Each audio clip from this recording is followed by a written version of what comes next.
Oh ya guys, kembali lagi bersama gue FG. Sekarang kita akan bahas teori One Piece.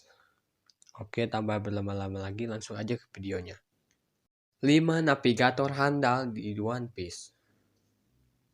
Dalam seri One Piece, di setiap kelompok bajak laut, pasti ada beberapa peran yang akan terisi oleh para karakter.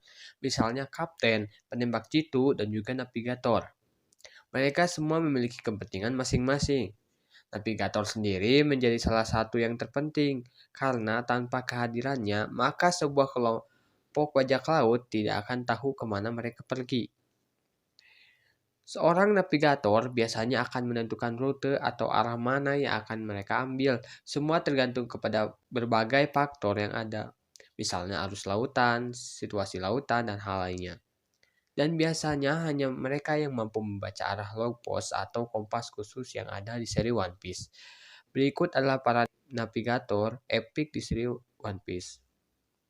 Nomor 1, Lafitte. Lafitte merupakan navigator dari kelompok bajak laut Blackbeard yang masih sangat misterius. Meskipun dia merupakan seorang navigator, dia memiliki kekuatan yang unik dan menarik. Lafitte memiliki kemampuan untuk menghipnotis orang lain dengan mudah. Hal tersebut membuatnya menjadi senjata efektif untuk misi penyusupan selain memanfaatkan buah iblis milik Shiryu.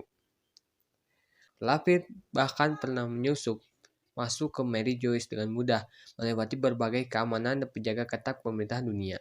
Sebenarnya masih belum diketahui apakah kemampuan Lafitte untuk menghipnotis orang dengan mudah adalah bagian dari kemampuan buah iblis atau memang kemampuan dasarnya. Lafitte juga memiliki kemampuan untuk terbang dengan mengeluarkan sayap dari belakang tubuhnya. Nomor 2, Kobe. Kobe adalah sosok angkatan laut muda yang berhasil tumbuh dari anak cengeng menjadi sosok yang tangguh. Dia merupakan rekan dari Luffy dan juga menjadi salah satu orang yang pertama Luffy temui di awal petualangannya menjadi bajak laut. Kobe sempat menjadi navigator di kapal Luffy setelah berhasil diselamatkan dari tangan bajak laut Alvida. Saat ini memang dia tidak menjadi navigator di sebuah kelompok bajak laut, namun bagaimana kemudian sejak kecil Kobe sudah mampu mengendalikan dan membawa sebuah kapal, artinya dia memiliki kemampuan yang luar biasa. Namun, Kobe sendiri memiliki kemampuan observasi haki yang membuatnya mampu merasakan ancaman atau bahaya baik di sekitar kapalnya atau di lautan yang jauh. Nomor 3, Beppo. Beppo merupakan navigator dari kelompok bajak laut hati. Berbeda dengan navigator yang ada di daftar ini, ia bukanlah manusia, melainkan seorang ruang kutub yang merupakan bagian dari suku Ming. Suku Ming yang menjadi navigator di sebuah kelompok bajak laut. Sayangnya, Oda jarang menghadirkan sosok Beppo dalam cerita. Ia lebih sering menjadi sosok figuran, di mana Beppo selalu bersama Lau membawa pedang miliknya. Selebihnya, Beppo lebih banyak diam di kapal atau menunggu perintah dari Lau. Nomor 4, Building Snakes. Sebenarnya sosok Building Snake sudah sejak lama muncul dalam cerita serinya.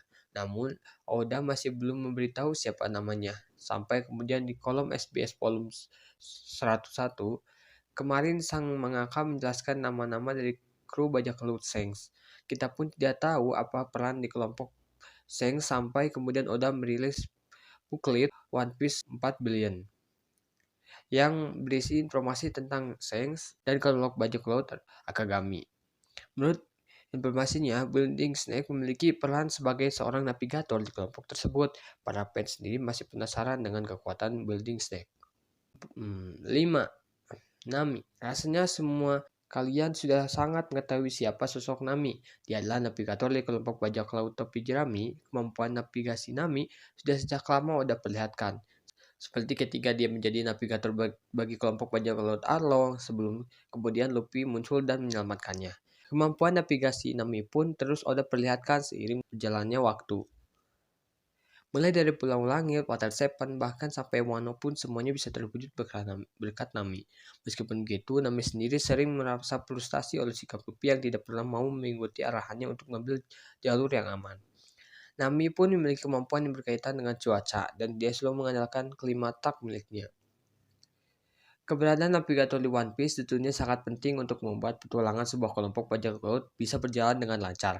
Mereka yang bisa mengatur ke arah mana selanjutnya, atau di mana jalur yang aman untuk melintas, menarik tentunya untuk melihat peran dari para navigator ini di chapter selanjutnya.